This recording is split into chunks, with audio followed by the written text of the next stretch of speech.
Hello everyone, स्वागत है आप सभी का एक बार फिर हमारे स्टैंडर्ड्स ऑन ऑडिटिंग की इस रिवीजन सीरीज में। We completed with the 200 series revision. बेसब्री से इंतजार था आप सभी को आगे की रिवीजन सीरीज का, लेकिन taking a break I am creating a special revision video on this standard because I particularly feel कि बाकी सारे स्टैंडर्ड्स का रिवीजन एक तरफ और SA 315 का रिवीजन एक तरफ। It is the lengthiest of the standard, the most important of the standard, and इसे हम कितना भी कंसाइज कर लें, अगर हम इसे कॉम्प्रिहेंसिवली डिस्कस करते हैं तो it requires special attention and focus. So my request to all of you is that SA 315 को आप स्पेशल एम्फेसिस के साथ इस रिवीजन वीडियो से अलग से रेफर करें। आगे के हमारे revision videos will cover A 300, 400, 500 series, B 600 and 700 series. So now we'll start with our most important standard, SA 315. दोस्तों, एक ऐसा स्टैंडर्ड जिसका अगर आपके आंसर शीट में कहीं पर भी रेफरेंस नहीं आया तो इसका मतलब क्लियर है कि पेपर में कोई क्वेश्चन आपने छोड़ा है. The most important standard, what it talks about is identification and assessment of risk through understanding the entity and its environment. नाम लिखने का ही एक मार्क बनना चाहिए. स्टैंडर्ड कहता है कि आप किसी एंटिटी का ऑडिट शुरू करने से पहले और उसके ऑडिट करने के दौरान उसकी पूरी अंडरस्टैंडिंग इंक्लूडिंग उसके इंटरनल कंट्रोल्स की अंडरस्टैंडिंग लीजिए, ताकि आपको पता पड़ेगा कि कहां कहां रिस्क है, और जहां रिस्क ज्यादा वहां audit procedures and audit evidences ज्यादा, ताकि आपको जो ऑडिट एविडेंस मिले वो sufficient to the requirement of audit हो, appropriate to the need of audit हो, और अल्टीमेटली वो सफिशिएंट अप्रोप्रिएट ऑडिट एविडेंस आपको रीजनेबल एश्योरेंस देंगे for the purpose of expressing an opinion. We've all understood the basic fundamental that now if I ask you कि CA final की exam बहुत tough है, तो बताओ आपको क्या करना चाहिए जिससे आप उसे वन शॉट में क्लियर करने की पॉसिबिलिटी बढ़ा ले. सर, ज्यादा मेहनत करना चाहिए. ये बड़ा ही थियोरेटिकल आंसर है. इस सवाल के जवाब में अगर आपको ये आंसर मिलेगा तो you'll have no satisfaction कि यार ये क्या बता रहे हैं. इनफैक्ट ये तो अपने आप में एक इमेजिनरी आंसर या सिचुएशन है कि ज्यादा मेहनत करना चाहिए. प्रिसाइसली स्पीकिंग ज्यादा मेहनत से काम नहीं होगा, because we have a limitation of time. सही जवाब ये होगा कि हमें रिस्क बेस्ड एफर्ट डालना चाहिए, यानी जहां रिस्क ज्यादा वहां पर ऑब्वियसली मेहनत ज्यादा, जहां रिस्क कम वहां पर हम कम मेहनत में भी काम कर सकते हैं. तो हमें कैसे पता पड़ेगा where the risk is high, where it is low? Primarily by obtaining an understanding of the entity, including the environment in which the entity operates, including the internal controls inside the entity, which will not give us any kind of audit evidence to express an opinion, but it will give us some kind of assessment and identification of risk of material mistake. हम audit procedures क्यों लगाते हैं? ताकि हम basically misstatement अगर है तो detect कर सकें. तो मिसस्टेटमेंट कहां डिटेक्ट हो सकते हैं, कहां उसका रिस्क ज्यादा है, all this is actually something which is dependent on identifying and assessing the risk in the entity by simply obtaining understanding of the entity, it's environment including the internal controls. तो this is basically a background of SA 315, जो basically ये कह सकते हैं आपकी it talks about KYC. ये कहता है कि हमें हमारे कस्टमर क्लाइंट के बारे में पूरी जानकारी होना चाहिए, और वो जानकारी किसके बारे में होना चाहिए? क्लाइंट, उसकी इंडस्ट्री या उसके इंटरनल कंट्रोल, तीनों, ताकि हम एक इफेक्टिव के साथ साथ एफिशिएंट ऑडिट कंडक्ट कर सकें. So let us talk about this particular standard, having some background about it. This is the drone chart which we'll be using for it. Some students may say कि sir ये drone chart थोड़ा नया नया सा लग रहा है. बिल्कुल सही सुना आप लोगों ने. The reason for that is कि revision के लिए specifically I have created this different drone chart. In fact, I'll just quickly tell you. ऐसे 315 का आपका जो drone chart है वो कुछ इस तरह का होगा. क्योंकि हम हमारा एक स्पेशल ऑडिट का जो बुक है उसमें एक पूरा इंस्टीट्यूट के मटेरियल में एक चैप्टर दिया हुआ है risk assessment and internal controls के ऊपर, और इस चैप्टर के अंतर्गत we discuss a lot of things actually which are kind of relating to what these are those kind of things which are relating to risk assessment and internal control. So if you kind of see, these are a lot of areas which we study in risk assessment and internal controls, जिसमें हम अगर आप देखोगे तो ऐसे 315 के कई सारे कंटेंट को भी डिस्कस करते हैं. बट ऑब्वियसली बात है, यहाँ पे 315 अगर कॉम्प्रिहेंसिवली कवर करना है तो क्लास में हमने एक पोर्शन यहाँ एक पोर्शन वहां कवर किया है. रिवीजन में 100% of 315 is something which will be covering in this particular revision session. So in that particular sense you can be mentioning this particular fact that what we are now actually discussing is complete S A 315. फिर भले ही institute के module में इसका कुछ content एक separate chapter में दिया हो, हमें उसके लिए रुकने की जरूरत नहीं है. स्टैंडर्ड अपने आप में एक बड़ा लेंथी सा स्टैंडर्ड है, तो आपको क्विकली अब स्टैंडर्ड का बैकग्राउंड तो आपने समझ लिया. अब आपको समझना चाहिए कि ये स्टैंडर्ड एज सच क्या कहता है. सबसे पहले स्टैंडर्ड में कुछ डेफिनेशन है जो आपके काम की है, जिसमें रिस्क असेसमेंट प्रोसीजर्स क्या होते हैं ये समझे. What many type of audit procedures are there? Sir 2. Substantive audit procedure and compliance audit procedures. Wrong. 2. Risk assessment procedure and further audit procedure. Risk assessment procedure basically will give you an assessment of the risk. इससे आपको evidence नहीं मिलेगा पर आपको खतरा कहाँ है ये पता पड़ेगा. इसका मतलब ये हुआ कि आपको प्रैक्टिकली अगर कहीं रफ टेरेन में गाड़ी चलाना है तो आप पहले उसके बारे में पता करोगे कि कहाँ कहाँ पॉसिबल रिस्क है. इससे आप गाड़ी नहीं चला पाओगे, लेकिन डेफिनेटली जब आप गाड़ी वहां पे लेके जाएंगे तो आपको एग्जैक्टली ध्यान होगा कि मुझे कहाँ केयरफुल रहना है. ये स्टैंडर्ड 315 प्राइमरीली सिर्फ किसकी बात करता है? रिस्क असेसमेंट की. तो इन this particular portion what it says is कि आपको रिस्क असेस करने के लिए कोई बहुत ज्यादा डिटेल में चेकिंग नहीं करना है. You just have to do what? Inquiry. किससे? मैनेजमेंट से पूछो, TCWG से पूछो, इंटरनल ऑडिटर से पूछो, लीगल काउंसिल से पूछो, सेल्स के एम्प्लॉय से पूछो. Inquiry from the management and from others. Then you need to observe and inspect things. तो आप देखिए कि भैया फैक्ट्री में गाड़ी कैसे आ रही है, सेल हमारी कैसे हो रही है, ई कॉमर्स हमारे यहाँ पे किस तरह से एग्जीक्यूट होता है. ऑब्जर्वेशन.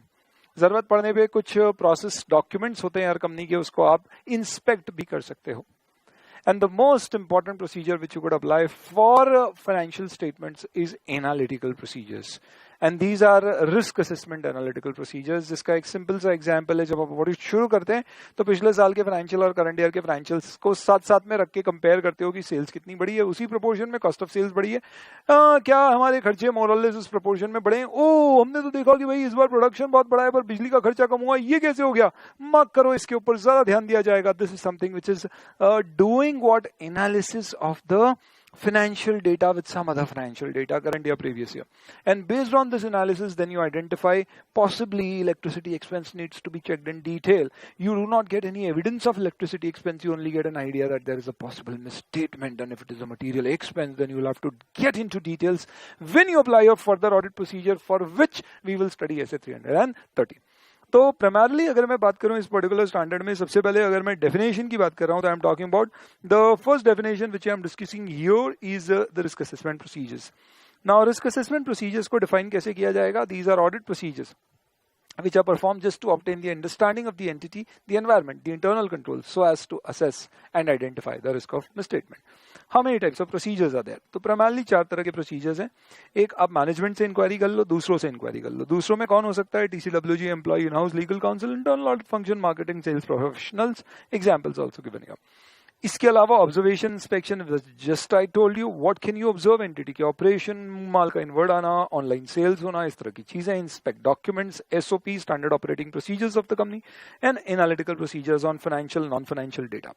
ऐसे 520 बात करता है सब्सटेंसिव एनालिटिकल प्रोसीजर्स से, जिससे हम एविडेंस गैदर करते हैं. यहाँ पे हम बात कर रहे हैं analytical procedures for risk assessment. इससे एविडेंस गैदर नहीं लेकिन रिस्क असेस कर रहे हैं. तो इसका मतलब अगर मैं बिजली के मीटर की अप्रैल और मार्च की ओपनिंग और क्लोजिंग रीडिंग लेके total units consume into average cost per unit से इलेक्ट्रिसिटी का एक्सपेंस मैच कर लेता हूं, तो मुझे ऑडिट एविडेंस मिल रहा है कि बिजली का खर्चा मोर और लेस सही है. दिस इज सब्सटैंशिएट करने के लिए लगाया गया एनालिटिकल प्रोसीजर.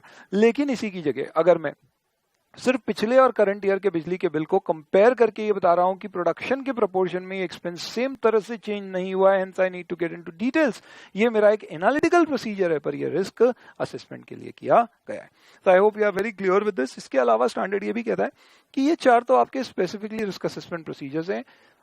अगर आप देखेंगे तो मॉड्यूल में 3 दिए गए, इंक्वायरी, ऑब्जर्वेशन, इंस्पेक्शन और एनालिटिकल प्रोसीजर्स. हमने इंक्वायरी को 2 पार्ट में बांटा, मैनेजमेंट और अदर्स. इसके अलावा मॉड्यूल में ये भी कहा गया है, इनफैक्ट स्टैंडर्ड ये भी कहता है, इनफैक्ट अपना ड्रोन चार्ट ये भी कहता है, इनफैक्ट समझने के लिए समझ लीजिए, कहना ये है कि कई सारे प्रोसीजर आप इस ऐसे के लिए स्पेसिफिकली नहीं लगाते हो, लेकिन उससे रिस्क असेसमेंट हो जाता है। जैसे कि फॉर एग्जांपल जब आपने कोई नया ऑडिट एक्सेप्ट करना है तो ऐसे 220 क्वालिटी कंट्रोल कहता है कि क्लाइंट्स एक्सेप्टेंस और रिटेंशन से पहले you should get management integrity check. In that check when you are doing you will get some idea about the management which will give you some assessment of the risk. Previous अगर आपके कोई assignments किए हैं आपने उसी particular entity के लिए, यानी रिपीटेटिव ऑडिटर रीअपॉइंटमेंट है, डेफिनेटली आपका पहले से रिस्क असेसमेंट हो सकता है। आपका जो एंगेजमेंट पार्टनर है उसने कोई दूसरा असाइनमेंट किया हो, उसका जो एक्सपीरियंस है वो भी काउंट होगा। ऐसे 240 में एंगेजमेंट टीम के बीच में डिस्कशन होता है, वो डिस्कशन से भी हो सकता है कई प्रकार के रिस्क असेसमेंट निकल के आए। इसका मतलब ये सारे प्रोसीजर मैंने इस स्टैंडर्ड में नहीं लगाए, लेकिन मैं पहले कहीं लगा चुका हूं, लेकिन उससे मुझे रिस्क असेसमेंट में मदद मिली है। ये सब आपको ग्रीन में दिए हुए। क्लाइंट एक्सेप्टेंस प्रोसेस के दौरान लगाए गए procedure, this is nothing but ऐसे 220। अदर एंगेजमेंट पार्टनर ने पहले कोई परफॉर्म करी है प्रीवियसली, अगर आपने कोई ऑडिट किया है तो उस डेफिनेटली पर वहां पे ध्यान रखना, सिग्निफिकेंट चेंजेस आपको देखना होंगे। आगे अपन देखेंगे कि जब भी आप प्रीवियस ईयर स्टेटमेंट्स या स्टैंडर्ड एविडेंस पर रिलाई करते हो तो then you have to look into any kind of significant changes and then discussion amongst the engagement team ऐसे 240 which has been further detail. तो ये हमारे अलग अलग तरह के रिस्क असेसमेंट प्रोसीजर्स हो गए। नाउ रिस्क असेसमेंट प्रोसीजर से क्या होगा, सिर्फ आइडेंटिफिकेशन असेसमेंट ऑफ रिस्क। थोड़ी सी बात करें रिस्क की तो एक बिजनेस रिस्क नाम का शब्द यहाँ पे यूज किया जाता है। What is that? एक होता है रिस्क ऑफ मटेरियल मिसस्टेटमेंट, जिससे मतलब होता है कि फाइनेंशियल स्टेटमेंट में जो चीज होना चाहिए वैसी नहीं है। Business risk is a broader term, it includes ROMM, it means the risk that the entity will not be able to achieve its objective. इसका मतलब यह है कि से फॉर एग्जांपल जियो का ऑब्जेक्टिव है अगर कि मुझे 50% टेलीकॉम सेल्स कैप्चर करना है, तो ये अचीव करने में क्या क्या चीजें हैं जो उसके आड़े आ सकती है, जो उसे रोक सकती है, और वो चीजें उसके लिए बिजनेस रिस्क बन जाएंगी। और अगर ऐसे रिस्क ज्यादा होंगे तो एंटिटी में शायद फ्रॉड होने के चांसेस ज्यादा हो सकते हैं, इसलिए ऑडिटर को बिजनेस रिस्क असेस करना पड़ता है। तो सर ऐसी क्या चीजें होंगी जिसे देख के ऑडिटर को लगेगा कि बिजनेस रिस्क बढ़ गया है? That is something which is also a part of obtaining the understanding of the entity and the environment. We will talk about certain cases, conditions and events which will indicate that there is a higher risk of material misstatement due to high amount of business risk. मुझे सिर्फ उस business risk से मतलब है जिससे मेरे financial statement affect होते हैं, यानी मेरा ROM affect होता है, तो we are going to talk about that later.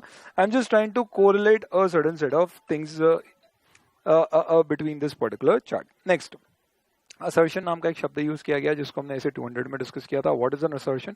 Financial statement में मैनेजमेंट या टीसीडब्ल्यूजी जो जो चीजें लिखती है जिसका इंटरप्रिटेशन निकलता है अलग अलग तरह से, जिसमें हो सकता है पॉसिबली कहीं कोई मिसस्टेटमेंट हो जिसलिए ऑडिटर को रिपोर्ट मॉडिफाई करना पड़ जाए अगर वो करेक्ट नहीं हुए, इन्हें असर्शंस कहते हैं।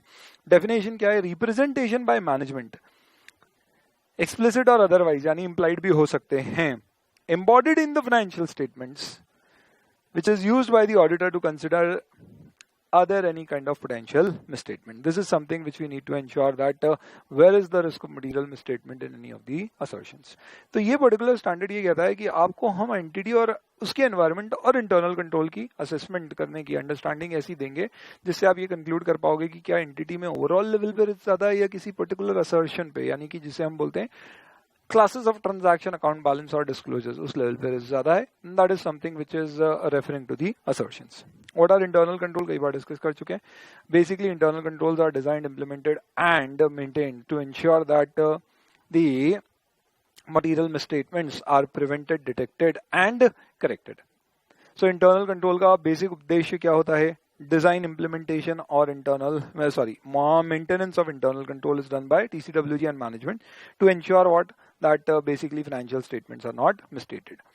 हम जो इंटरनल कंट्रोल की बात कर रहे हैं यहाँ पे वो कौन से इंटरनल कंट्रोल हैं? It is not internal control over financial reporting, it's is internal control.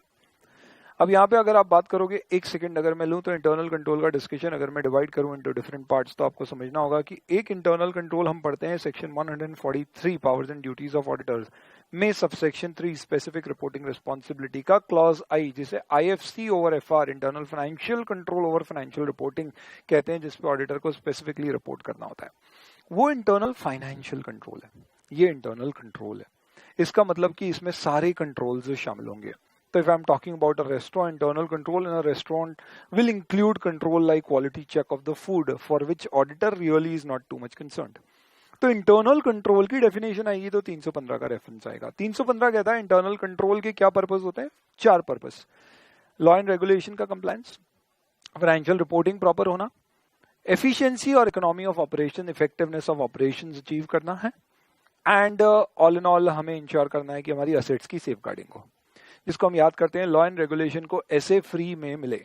तो लॉ एंड रेगुलेशन का कंप्लायंस, ऐसे safeguarding of assets, free FR financial reporting proper हो, रिलायबल और रेलेवेंट फाइनेंशियल डेटा उसका प्रिपेयर हो, और E which is efficiency and effectiveness of operations. Efficiency effectiveness of operation हमेशा हो सकता है as a financial statement, as an auditor मेरे लिए कंसर्न ना करे। तो इंटरनल कंट्रोल जो 315 में डिस्कस किया गया है, that is internal control. Auditor is internal control में से वो कंट्रोल्स आइडेंटिफाई करेगा जो फाइनेंशियल रिपोर्टिंग को अफेक्ट करेंगे। That is something which is also covered under 315 which is known as कारा। कारोत तो सुना है आपने, दिस इज कारा, control activities which are relevant to audit. We will come to that. So talking about all these particular facts, what we've kind of discussed here is the terms, the definitions, the various types of risk assessment procedures which exist, and then risk assessment procedures और उससे related activities से basically फायदा क्या होता है। तो definitely risk assessment करने से हमें क्या होगा, रिस्क आइडेंटिफिकेशन होगा, मटीरियलिटी से भी वो चीज कहीं ना कहीं अफेक्ट होगी। तो स्टैंडर्ड ये कहता है कि जब भी आप क्या कर रहे हैं, whenever you are obtaining the understanding of the entity, environment and internal control in SA 315, आपको एक चीज ध्यान रखना है कि ये पूरा का पूरा मैटर ऑफ प्रोफेशनल जजमेंट है। और जजमेंट कहाँ कहाँ लगेगा, रिस्क के असेसमेंट में, मटीरियलिटी के असेसमेंट में, अकाउंटिंग पॉलिसीज अप्रोप्रिएट है या नहीं, सही और गलत एक बात हो गई, पर अप्रोप्रिएट है या नहीं, फीफो भी सही है, वेटेड एवरेज भी सही है इन्वेंट्री कॉस्टिंग में, बट अप्रोप्रिएट होना। देन स्पेशल ऑडिट कंसिडरेशंस जहां चाहिए थे वहां पे, जैसे गोइंग कंसर्न का अजम्पशन, रिलेटेड पार्टी के ट्रांजैक्शन आर्म्स लेंथ पे होना, ये सब जगह प्रोफेशनल जजमेंट्स लगते हैं। एनालिटिकल प्रोसीजर्स लगाना है नहीं लगाना है, पॉसिबल होगा या नहीं, प्रोफेशनल जजमेंट लगेगा। फर्दर ऑडिट प्रोसीजर्स हमें कितने लगाने, कब कहेंगे हमें सफिशिएंट अप्रोप्रिएट ऑडिट एविडेंसेस मिल गए हैं, all these are termed as what areas of judgment. ये स्टैंडर्ड बोलता है कि आप एंटिटी की अच्छी अंडरस्टैंडिंग लोगे तो आपको ये सब करने में, जजमेंट लेने में मदद मिलेगी। तो अगर आपको इंडस्ट्री का अच्छा नॉलेज है तो क्या हमारी एंटिटी का एस्टिमेशन इंडस्ट्री के एस्टिमेशन से मैच कर रहा है या नहीं, ये जजमेंट लेने में आपको मदद मिलेगी। एंटिटी की अच्छी जानकारी लोगे, कंट्रोल्स की अच्छी जानकारी लोगे तो रिस्क कहाँ है ये जानने में आपको मदद मिलेगी। तो ऐसे 315 आपको रिस्क असेसमेंट के थ्रू ये सारे प्रोफेशनल जजमेंट्स लेने में मददगार साबित होगा। चलिए, scope and material weakness is something which scope is a part of, जो अभी अपन ने बैकग्राउंड डिस्कस किया। मटेरियल वीकनेस क्या होती है इंटरनल कंट्रोल में, तो that is something which we will discuss in detail after we cover the standard. Basically अगर आपका इंटरनल कंट्रोल कहीं भी प्रिवेंट या डिटेक्ट और करेक्ट मटेरियल मिसस्टेटमेंट्स नहीं कर पाए तो कहेंगे कि there is a weakness, provided उसको टाइमली बेसिस पे करेक्ट नहीं किया जा पाता है। Will come to that. चलिए, अब स्टैंडर्ड को डिस्कस करना है तो आप मुख्य तौर पे 3 मुद्दे हैं जो स्टैंडर्ड में अब आप सुनोगे। पहला, एनवायरमेंट की अंडरस्टैंडिंग लेना है जिस एनवायरमेंट में आप ऑपरेट कर रहे हो। दूसरा, जिस एंटिटी का आप ऑडिट कर रहे हो क्लाइंट का, उसकी अंडरस्टैंडिंग। तीसरा, उस एंटिटी के अंदर उसके इंटरनल कंट्रोल्स की अंडरस्टैंडिंग लेना है। एनवायरमेंट की अंडरस्टैंडिंग लेने में मुझे क्या फायदा होगा, तो अभी जो पॉइंट मैंने डिस्कस किया, it will help me to take better professional judgment in various areas. तो एनवायरमेंट की अंडरस्टैंडिंग में मुझे किन चीजों की अंडरस्टैंडिंग लेना चाहिए। सबसे पहले इंडस्ट्री की जिसको आप बिलोंग करते हो, because every industry has their own peculiarities. Like say for example, I am doing an audit of a particular company which is into trading और उसका ग्रॉस प्रॉफिट मार्जिन है 5% एंड आई एम सरप्राइज 5% का GP margin, it is into trading of food grains. 5% industry average से बेहतर है, क्योंकि industry तो 3-3% पे काम कर लेती है।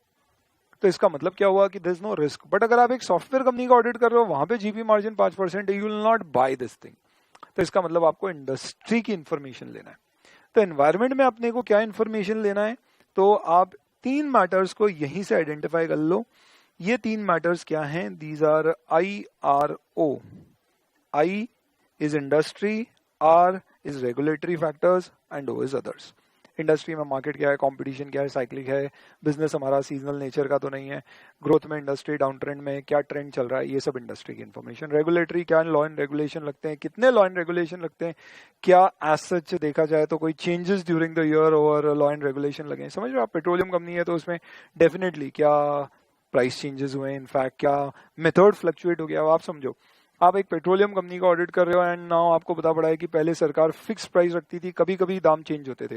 बट सपोज फॉर एग्जांपल आपने देखा कि भाई अब सरकार ने डायनामिक रेट्स कर दिए, पेट्रोल के रोज चेंज होते हैं, डीजल के रोज चेंज होते हैं। अब आप सोचो इससे क्या करना होगा आपको, right from the initial stage से लेके पेट्रोल पंप तक आपके इंटरनल कंट्रोल चेंज हुए होंगे, अकाउंटिंग सिस्टम चेंज हुए होंगे, क्यों? क्योंकि आपके यहाँ पे शायद ऐसी फैसिलिटी नहीं होगी कि ये रेट्स डेली बेसिस पे मैच करेंगे।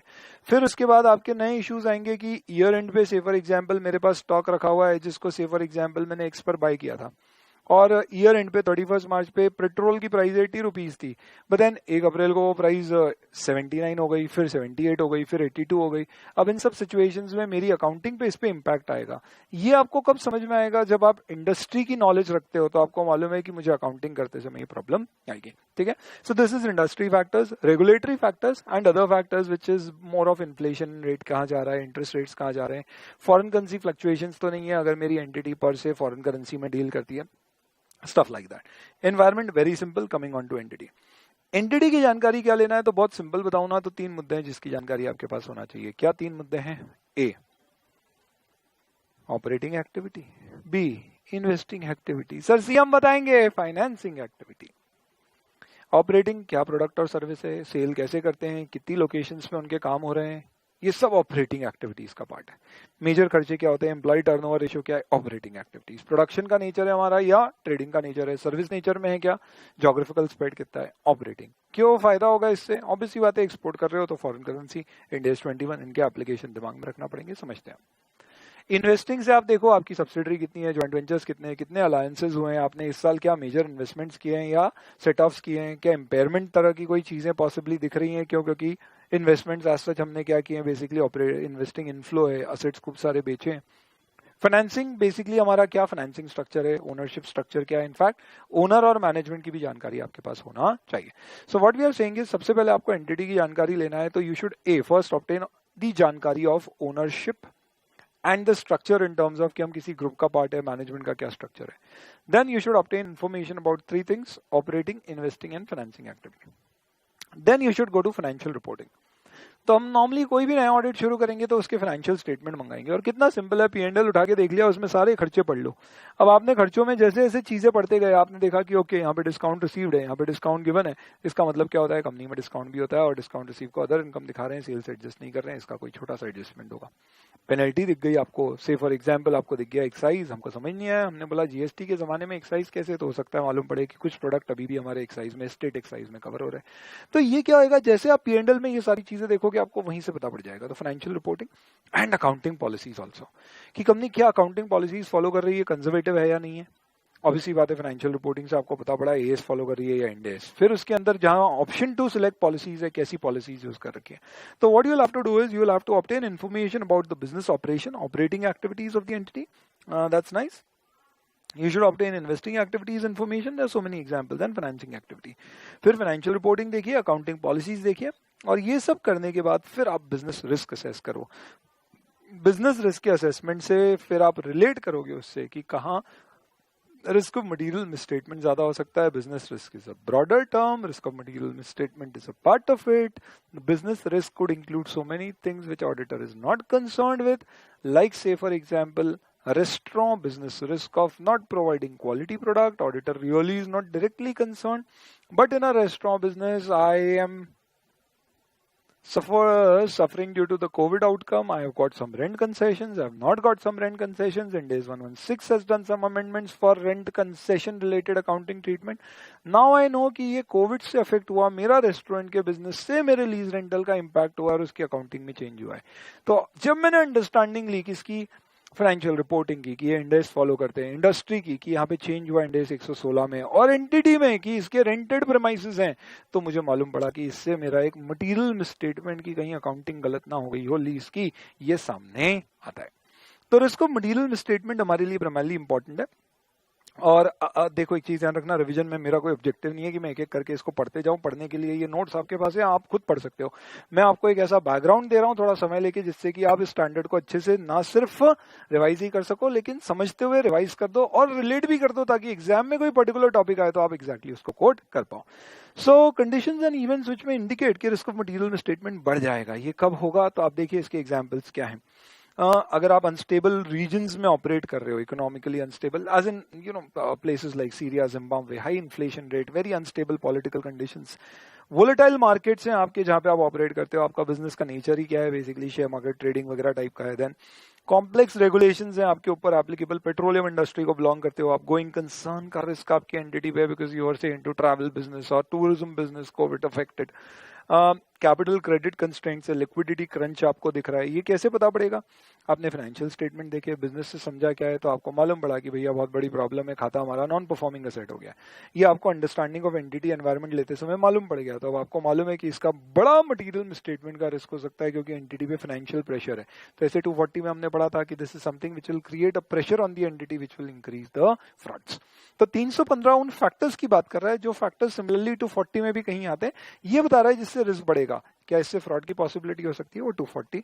तो इस तरह के आपके कई सारे यहाँ पे एग्जांपल्स हैं। I hope this is very very clear. इसके साथ हमारा मेजर इनफैक्ट देखा जाए तो पार्ट शुरू होने वाला है। अब वो तो अभी क्या कर रहे थे, अभी हमने प्राइमरली सिर्फ क्या पढ़ा है, रिस्क असेसमेंट प्रोसीजर्स क्या होते हैं, कितने प्रकार के होते हैं, लगाने से कहाँ कहाँ आपको प्रोफेशनल जजमेंट लेने में फायदा मिलेगा। एनवायरमेंट की अंडरस्टैंडिंग लेने के लिए आपको एनवायरमेंट के अंदर से ही 3 शब्द आपको उठाने हैं, which is basically IRO, industry regulatory requirement और other factors. And then finally entity में आपको structure ownership, and then investing, operating and financing activity, and then financial reporting, accounting policy, and then business risk. Business risk में identifying those events और conditions which will increase the risk of material misstatement. यानी अभी तक अपन ने सिर्फ rap लगाया है, understanding entity की भी ले ली है और इंडस्ट्री यानी एनवायरमेंट की भी ले ली है। अब हमें मुद्दे की बात पे आना है जो सबसे इंपॉर्टेंट पार्ट है स्टैंडर्ड का, that is basically obtaining understanding of the internal control of the entity. Let's jump on to that. Internal controls. Internal control दोस्तों एंटिटी का पार्ट है और इंटरनल कंट्रोल की हमें यहां इस 315 स्टैंडर्ड में जानकारी लेनी है। 1 मिनट थोड़ा सा रुक के समझिए। My objective in this standard is not to identify any kind of operating inefficiencies of internal control. I am not applying any test of controls.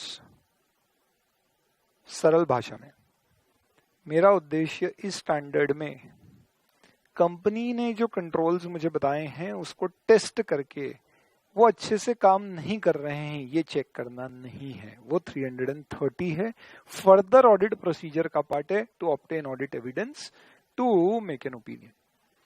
इस स्टैंडर्ड में मेरा ऑब्जेक्टिव सिर्फ कंट्रोल्स कंपनी के कहां कहां क्या क्या लगाए गए हैं और उसका एक वॉक थ्रू करना है जिससे कि मुझे ये समझ में आए कि कंपनी के कंट्रोल्स क्या रिलायबल है भी या नहीं, क्या एग्जिस्ट करते हैं, क्या इफेक्टिव हैं, क्या कंटिन्यूअस है, ये चेक नहीं करना है। क्या डिजाइन्ड है या नहीं, इम्प्लीमेंटेड है या नहीं, ये चेक करना है।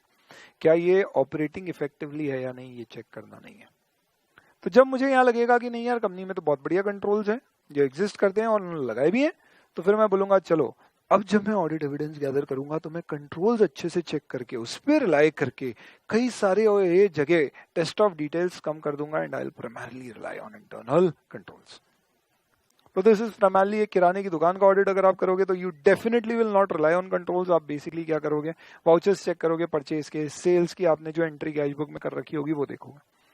लेकिन वहीं पर अगर आप कोई से for example big Bazaar, Reliance fresh type के मॉल में जाओगे तो you definitely will have an understanding इनके कंट्रोल्स अच्छे हैं, तो you will primarily test control in detail in 330, rely on that and then you will do less amount of test of details because इतना बड़ा volume है कि आप वहां कितने वाउचर भी चेक कर लो, you will not get that kind of a reasonable assurance which you want.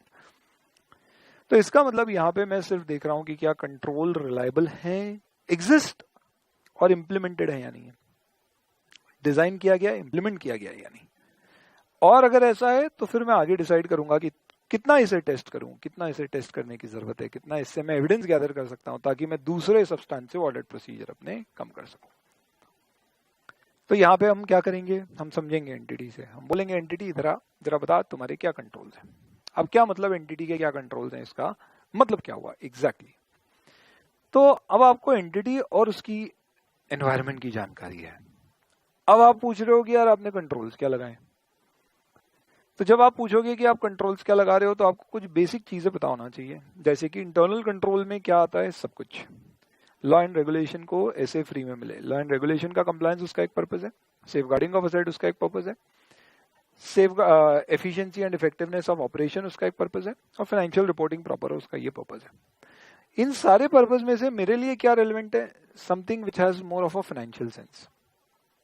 So because of this, the standard says that the purpose of internal control is, ये 4 इसके पर्पज है, लॉ एंड रेगुलेशन को ऐसे free में मिले, mnemonic.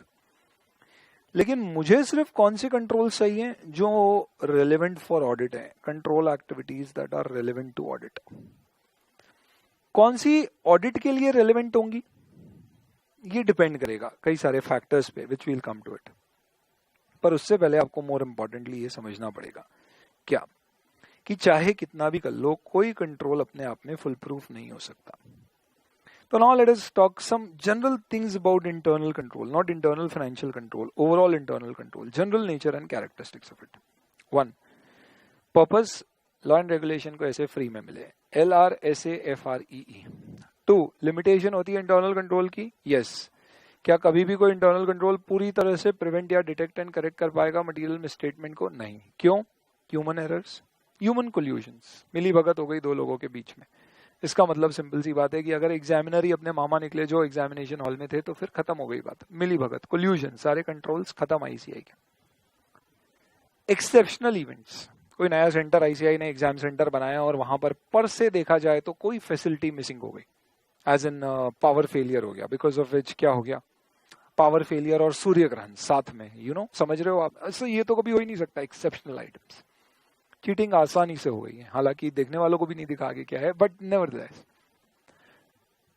कई चीजें ऐसी है जो हमें लगा ही नहीं था कि ये भी रिस्क हो सकता है। एज इन हमें नहीं मालूम था कि हमारा कोई स्टूडेंट ऐसे ग्लास लेकर आ जाएगा हॉल में जिसमें ग्लास के अंदर ही उसको, it is basically a virtual reality glass, उसी में उसको क्वेश्चन के सारे आंसर्स फ्लिप फ्लैप कर रहे हैं। वो टेक्नोलॉजी का ग्लास है जो सामने से देखने के पता ही नहीं पड़ता। हमने सोचा ही नहीं था ये भी रिस्क हो सकता है। कॉस्ट बेनिफिट एनालिसिस के कारण कई बार ऐसा होता है, we can not put camera examination hall में in on top of every student answer copies, और फिर इतने सारे लोग भी लगा दें जो 10 लाख 8 लाख 6 लाख 4 लाख 2 लाख जितने भी स्टूडेंट, जितनी एग्जाम नहीं होती जाएगी, बढ़ते जाएंगे, मैंने रिवर्स ऑर्डर में बोल दिया, उनके ऊपर मॉनिटर कर सके कि भैया ये क्या लिख रहा है, कॉस्ट बेनिफिट। तो ये लिमिटेशन है कुछ इंटरनल कंट्रोल्स के, जिस कारण से कंट्रोल्स फुल प्रूफ नहीं हो सकते। कई बार रिस्क है नहीं है, रिस्क भी है या नहीं, ऐसे बहुत सारे इश्यूज हो सकते हैं। तो because of that we have limitations with respect to our internal controls. Smaller entity की बड़ी प्रॉब्लम है, वहां पे एक basic control segregation of duties, SOD नहीं हो पाता है because number of people are less. एक ही आदमी है जो स्टोर्स भी मैनेज करेगा और उसकी स्टोर कीपिंग भी करेगा और उसका इन्वेंट्री हाउस कीपर भी होगा, जो कि अपने आप में देखा जाए तो are the task to be segregated, to be kept अलग। चारे और गाय को आप साथ में नहीं रख सकते, शेर और घास को रख सकते हो। तो बेसिकली स्टोर कीपर जो है आपका, जो इन्वेंट्री मेंटेन कर रहा है वही लेजर भी मेंटेन करेगा। It is like guy and घास को साथ में रख दिया आपने। तो स्मॉलर एंटिटी में सेग्रीगेशन नहीं होता है। Owner overrides control, documented controls या आईटी सिस्टम बेस्ड कंट्रोल्स नहीं होते हैं, जिस कारण से कंट्रोल्स पे कई बार रिलाई करना मुश्किल होता है। ऐसा नहीं है कंट्रोल्स नहीं होते हैं, ओनर के बहुत सुपरविजन कंट्रोल, फिजिकल कंट्रोल बहुत अच्छे होंगे, बट टेस्ट करने लायक नहीं होते हैं। तो ऐसे केस में शायद ऑडिटर टेस्ट ऑफ डिटेल्स पर रिलाई करेगा। बट देन सवाल ये है कि सर क्या कंट्रोल्स सिर्फ और सिर्फ आईटी बेस्ड ही होंगे तो ऑडिटर चेक कर पाएगा? मैनुअल कंट्रोल्स कोई काम के नहीं है, ऐसा नहीं है। कुछ जगह मैनुअल कंट्रोल्स भी बेहतर हो सकते हैं, जैसे कि फॉर एग्जांपल जहां पे डेटा हमारा या जो हमारे डिसीजन मेकिंग है वो कॉम्प्लेक्स है, it is not based on certain parameters, it is very very subjective.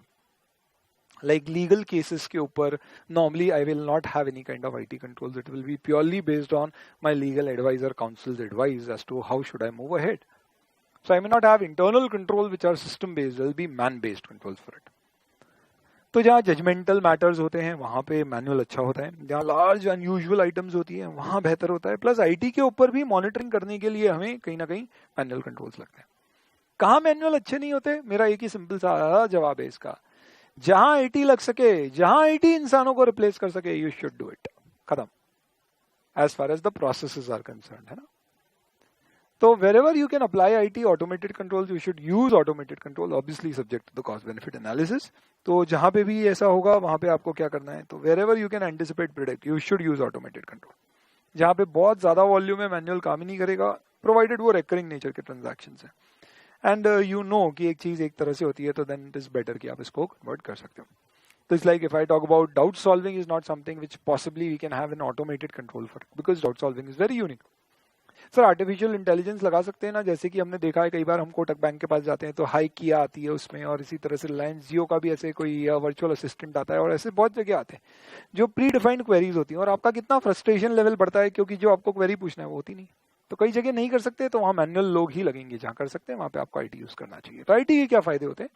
So benefits of IT in internal control, एक, वहाँ लार्ज वॉल्यूम इजीली मैनेज हो जाएगा, रिपीटेटिव नेचर के ट्रांजैक्शन से इजीली मैनेज हो जाएंगे, सेग्रीगेशन ऑफ ड्यूटी आप जितनी चाहे कर सकते हैं, यूजर आईडी पासवर्ड सबके अलग अलग बना दो, एक आदमी डेटा एंटर करेगा, दूसरा उसको अप्रूव करेगा, कैश लेने वाला कैशियर डेटा एंट्री कर ही नहीं सकता है। तो बड़ी आसानी से आप सिस्टम्स में क्या कर सकते हो, कंट्रोल्स को बिल्ड इन कर सकते हो। देन आपके पास क्या फायदे हैं आईटी में? एनालिसिस बहुत फटाफट होता है, बड़े बड़े डेटा इमीडिएटली आपके पास प्रोसेसिंग के लिए अवेलेबल हो जाएंगे, डिसीजन सपोर्ट सिस्टम अच्छे चलेंगे, तो कंसिस्टेंसी होगी, टाइमली बेसिस पे इंफॉर्मेशन मिलेगी, एनालिसिस कर पाओगे, मॉनिटरिंग अच्छी हो पाएगी, रिपोर्टिंग आईटी में आप डेफिनेटली क्या कर सकते हो, जितनी चाहे उतनी तरह की report on a click of button provided your software is customised to it निकाल सकते हो। कंट्रोल्स को सर्कमवेंट करना मुश्किल होता है because all is inside the systems, so if you have good security controls it will be difficult to affect that, and segregation of duty अच्छा हो सकता है। रिस्क क्या होंगे? डेफिनेटली सबसे बड़ी आईटी में प्रॉब्लम क्या होती है, अनऑथराइज चेंज कहीं प्रोग्राम में थोड़ा सा हो गया सब कुछ बिगड़ जाएगा, और उसे ट्रेस करना भी कई बार मुश्किल हो सकता है अगर बहुत ज्यादा सोफिस्टिकेटेड सिस्टम नहीं है तो किसने चेंज किया। एंड देन प्रॉब्लम इज कि अगर आपको चेंज करना है तो कई बार बहुत इजीली नहीं होगा, जैसे फॉर एग्जांपल मेरे मैनुअल सिस्टम से अगर बिलिंग करने के पेट्रोल के तो कोई प्रॉब्लम नहीं है, रोज रेट चेंज हो रहा है तो आदमी मैनुअली उसको कर रहा है, लेकिन अगर सपोज मैं बात करूं कि मेरा ऑटोमेटेड बिलिंग होती है तो फिर डेफिनेटली मुझे मेरा सॉफ्टवेयर अकाउंटिंग का, मेरा डिस्पेंसिंग यूनिट, वो सब सॉफ्टवेयर में कहीं ना कहीं ऑटोमेटेड कंट्रोल्स करना होंगे, तो वो मुझे ज्यादा टाइम लगेगा, और अगर मैंने नहीं किया तो it will create a lot of problem. So इसका मतलब क्या है? ए, डेटा की अगर इनएक्यूरेट प्रोसेसिंग हुई तो वो आइडेंटिफाई नहीं करेगा, करते जाएगा, गलत एक्सेस दे दिया अगर आपने, प्रोग्राम चेंजेस हो गए बिना अप्रूवल के, there will be problem, unauthorised changes. IT personal के पास डेफिनेटली जरूरत से ज्यादा एक्सेस होते हैं जो आईटी एडमिनिस्ट्रेटर होता है, तो वो एक हमेशा रिस्क है कि आपका डेटा उनके हाथ में होगा ही होगा। There are obviously failures to make necessary changes which I was just talking about. Manual intervention अगर आपने जहां चाहिए वहां नहीं रखा तो आपको चाहिए सर्वर पे फिजिकल कंट्रोल, आप कितने भी कैमरे लगा दो एक आदमी या चौकीदार आपको शायद रखना ही पड़ेगा। एटीएम में नॉर्मली हम देखते हैं कि we do need a guard some time और the other, just despite the fact that it is completely an automated teller machine. Data अगर गायब हो गया तो देन डेफिनेटली बैकअप नहीं हुआ तो प्रॉब्लम होगी। तो ये कुछ बेसिकली हमने क्या पढ़ा है इंटरनल कंट्रोल्स की characteristics. Next, components of internal control. 5 components होते हैं दोस्तों इंटरनल कंट्रोल के। मौसी खाकी मौसी रैप करने लगी, ऐसा कहते हैं। का की मौसी क्या कर रही हैं? रैप। का फॉर कंट्रोल एक्टिविटी, की for control environment, this is number 1। मॉ is monitoring which is number 5. C को उल्टा कर दीजिए, information system which is number 2. Risk assessment procedure of the entity number 4. Control activities number 3.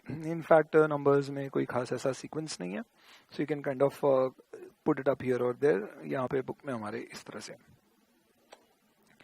अब definitely control के, internal control के components क्या होते हैं। एक स्कूल में अच्छे कंट्रोल्स कब होते हैं? सबसे पहले सर जब वहां पे बढ़िया सुबह एकदम शांति से प्रेयर होती है और बहुत स्ट्रिक्ट डिसिप्लिन होता है, और यू नो एकदम तेल लगाना कंपलसरी, लेस बांधना कंपलसरी, टाइट जगह पे रखना कंपलसरी, एज इन बेसिकली वहां पे एक पूरा माहौल ही उस तरह का है। तो इट इज बेसिकली अबाउट माहौल, कंट्रोल एनवायरमेंट आपके यहाँ पे कैसा है।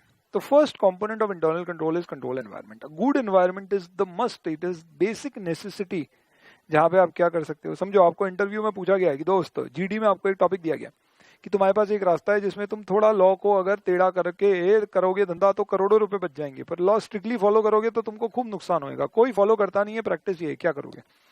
तुमने बोल दिया सर अगर कोई नहीं करता है तो धंधा तो यही बोलता है कि भैया अगर कोई प्रॉब्लम फॉलो नहीं कर रहा है, कोई प्रॉब्लम नहीं है तो करो, क्या फर्क पड़ता है।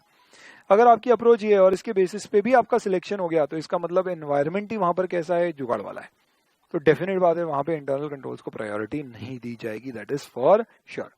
सो इसका मतलब समझ में आ रहा है आपको what I am trying to say. Control environment basically depends on what? First it depends on what is the value system, the ethics which have been told oh in the particular, in fact environment में आपको क्या ethics है जिनको enforce किया जा रहा है। तो बेसिकली आप क्या बोल सकते हो? वैल्यू, कमिटमेंट, इसको ऐसे याद रख लो। 1 वैल्यू सिस्टम कैसा है, एथिक्स कैसे है। 2 कमिटमेंट टू कॉम्पिटेंस। कई कंपनियां बोलती है यार मुझे तो परफेक्शन चाहिए ही चाहिए, तो वो हमेशा बेहतर कंट्रोल्स हो जाएंगे। कई बोलेंगे यार छोड़ो परफेक्शन, अपने को तो माल बना के बेचना है, थोड़ा खराब भी हुआ तो चिंता नहीं करना। तो what is the commitment to competence, point number 2। Then third point is TCWG की क्या फिलोसॉफी है। तो फोर्थ पॉइंट है कि मैनेजमेंट आपका क्या फिलोसॉफी पे काम करता है। तो TCWG बेसिकली अगर इन्वॉल्व है और मैनेजमेंट की philosophy basically value system based है, डेफिनेटली कंट्रोल का एनवायरनमेंट माहौल अच्छा होगा। तो 3 और 4 क्या हो गया, TCWG का इन्वॉल्वमेंट, तो TCWG। 4 आपका क्या हो गया, मैनेजमेंट, उसकी philosophy. Then after that what will happen is governing body हो गई आपकी, मैनेजमेंट हो गया। देन इन सबके बाद में कौन आएंगे, तो बेसिकली आपका HR मैनेजमेंट आएगा। तो आपके HR पॉलिसीज किस तरह की है, आपका ऑर्गेनाइजेशन का स्ट्रक्चर कैसा है, और आपने अथॉरिटी और रिस्पॉन्सिबिलिटी को किस तरह से डिवाइड कर रखा है। तो इसका मतलब आप कैसे याद रख सकते हो, देखना, पहला value commitment, TCWG management, structure assignment, समझ में आ रहा है, और फाइनली HR मैनेजमेंट। वाह सर, ये तो कविता बन गई।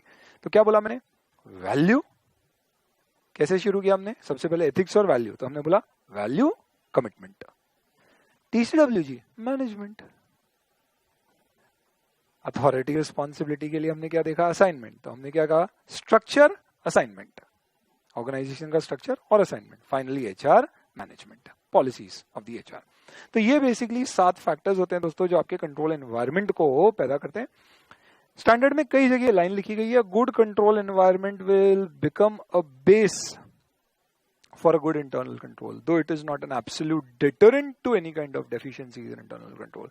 अच्छा कंट्रोल एनवायरनमेंट नहीं हुआ तो कंट्रोल्स अच्छे होना बहुत मुश्किल है, लेकिन अच्छा एनवायरनमेंट हुआ तो कंट्रोल अच्छे हो सकते हैं, जरूरी नहीं अच्छे होंगे ही होंगे।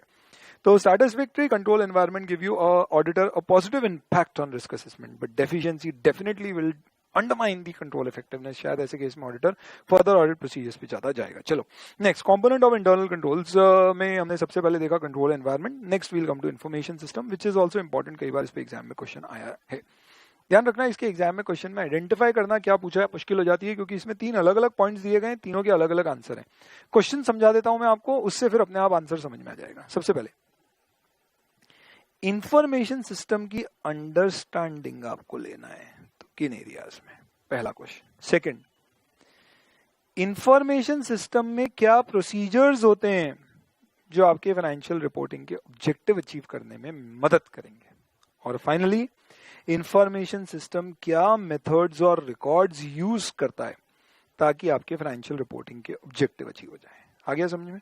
एग्जाम में क्वेश्चन आया इंफॉर्मेशन सिस्टम की अंडरस्टैंडिंग लेने के लिए किन एरियाज की अंडरस्टैंडिंग लेना है। पॉइंट नंबर 1, क्या प्रोसीजर्स हैं जो इंफॉर्मेशन सिस्टम लगाता है फाइनेंशियल रिपोर्टिंग के ऑब्जेक्टिव्स अचीव करने के लिए। 2, क्या मेथड्स लगाता है इंफॉर्मेशन सिस्टम या रिपोर्ट्स रिकॉर्ड्स यूज करता है इंफॉर्मेशन सिस्टम जिससे कि आपके फाइनेंशियल रिपोर्ट्स रेलेवेंट रिलायबल बने, ऑब्जेक्टिव अचीव हो पाए। तीसरा पॉइंट, पहला, किन एरियाज में आपको अंडरस्टैंडिंग लेना है इंफॉर्मेशन सिस्टम की। तो आप बताइए इंफॉर्मेशन सिस्टम का मतलब क्या हुआ।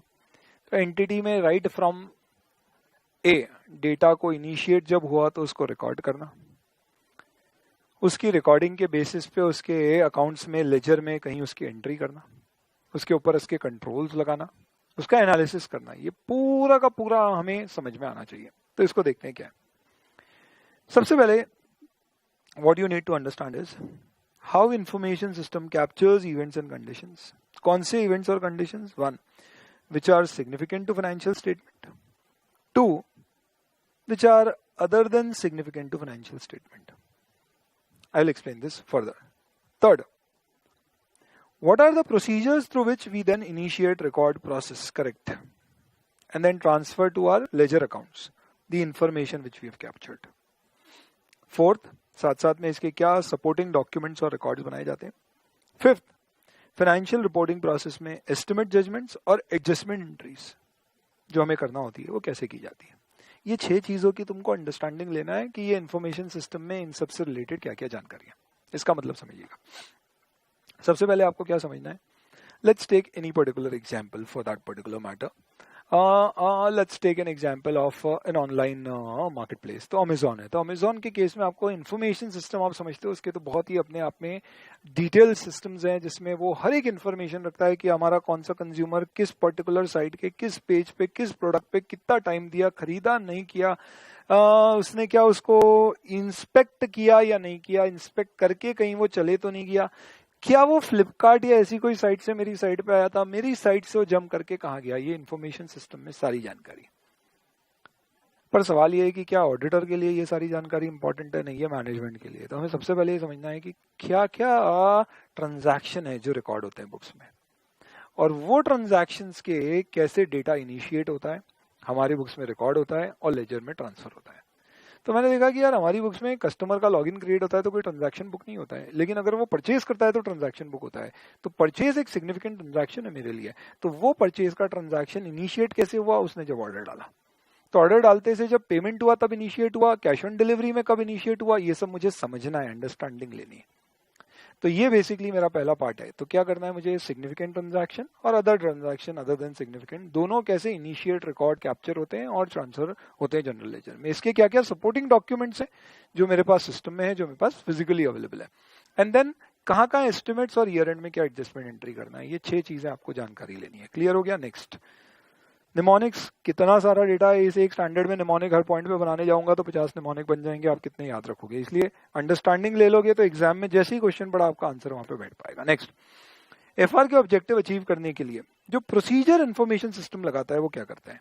जैसे अभी अपन ने पढ़ा, हमारे प्रोसीजर्स क्या होंगे। सबसे पहला प्रोसीजर होगा कि जैसे ही किसी ने ऑनलाइन सेल करी है, इनिशिएट हुआ ट्रांजैक्शन, उसको रिकॉर्ड कर दिया जाए।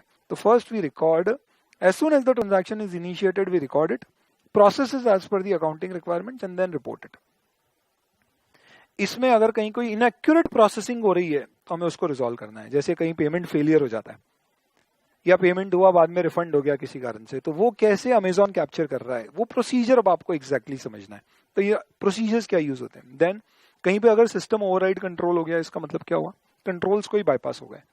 इसका मतलब क्या हुआ, सपोज फॉर एग्जांपल कहीं कूपन यूज हो रहे हैं तो कहीं एक्सपायर्ड कूपन तो यूज नहीं हो रहा है, या से फॉर एग्जांपल कहीं पर हमने कोई एडिशनल डिस्काउंट तो ऑफर नहीं कर दिया, कहीं पे भी जो रूटीन सिस्टम है उसके बाहर कोई ही चीज हुई है, तो वो कैसे हुई है, that is something which we will have to understand.